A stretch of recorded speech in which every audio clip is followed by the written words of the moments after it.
Alright guys, this is well overdue. Planner's getting some upgrades. We ripped the 7,000 row units off and it got some max merge XPs. So right now I'm trying to hook my Pro cables up. That's an XP thing. Turns out when you go from vac to kinze brush meters, like what I'm going to use, turns out you need shorter ones. So the vac meters were in this hole, and so I had to hunt and find short ones of these. So got all those in. I'm trying to get my hex shaft fed in right there. I'm trying to get it in. I got my drive sprocket on to drive off my transmission. And got all the airbags all hooked up down through.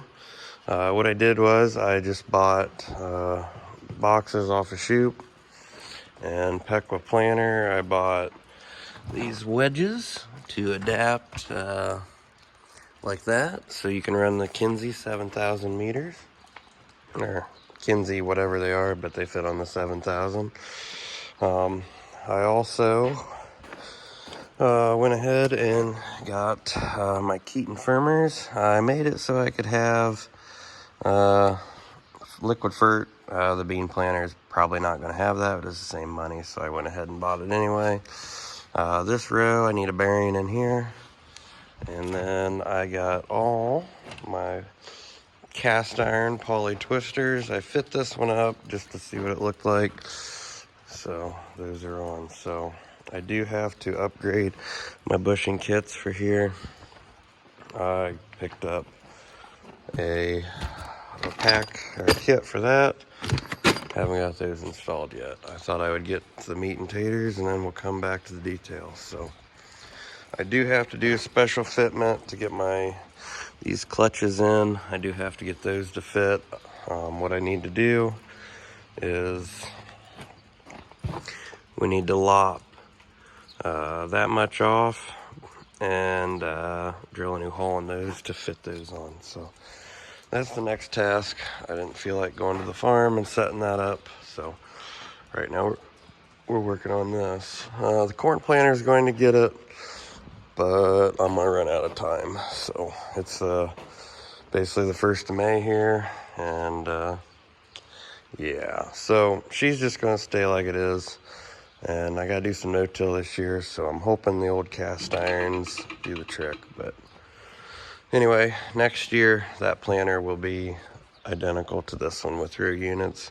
I was going to build a 6-row, but then I need a new head for that guy. And for the amount of corn I'm farming, it probably doesn't matter to go from wide row to narrow row. And if I would go to narrow row, I couldn't use these guys. So that's where we're at. I want to put an update, and once I get my drive shaft all figured out, I'll explain that and we'll go from there. Alright guys, here we are, still on the bean planter. So in order to run, let's just walk over here. I don't know how much I've explained this, but I guess we'll do the full explanation now, and you'll have to hear it twice potentially. So if you look up in here, the typical kinze meter has a roll pin in there, and that obviously does not line up with Deere's cog. It is also about yay much too long. Yeah, you can't see. So anyway, what I did, I've got kinze meters, I got XP row units, I got Shoop boxes, I got John Deere Pro shafts, and that brings us over here. So what you got to do to make this work, you have to cut right on the inside of the roll pin off. You got to cut that off with grinder. Yep, sacrifice it. And then you got to take a carbide drill bit, and I made this fixture up. It's pretty hokey, but so far it's working. So I slide this fixture over the shaft, and I start it with a carbide drill.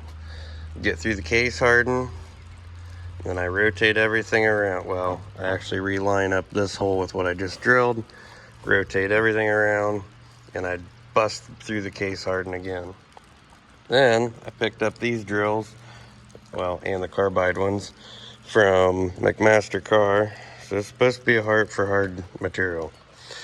And then that thing just seems to poke right through. And then you can put your John Deere apparatus on here, slides right on the shaft, hole lines up, and then you just put the hairpin in.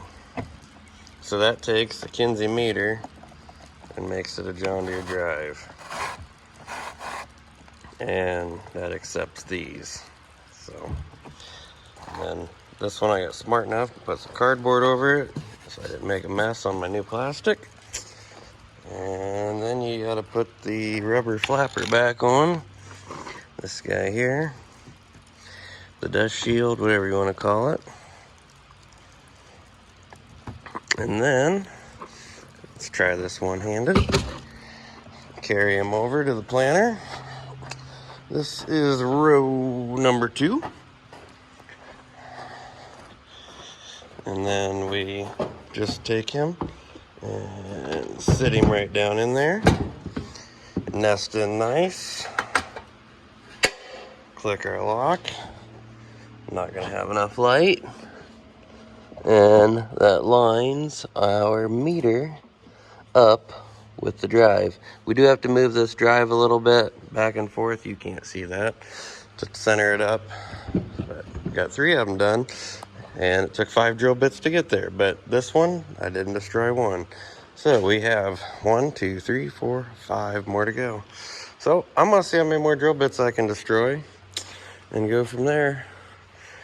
Sad news on the 6620. She has oil in the water, and that's not good. So the engine's got to come out. Going to do an overhaul. And I'm hoping to make a video here. We're getting rained out right at the moment. Of the 70 pulling that guy. Also, some new to me for this year. Tedder.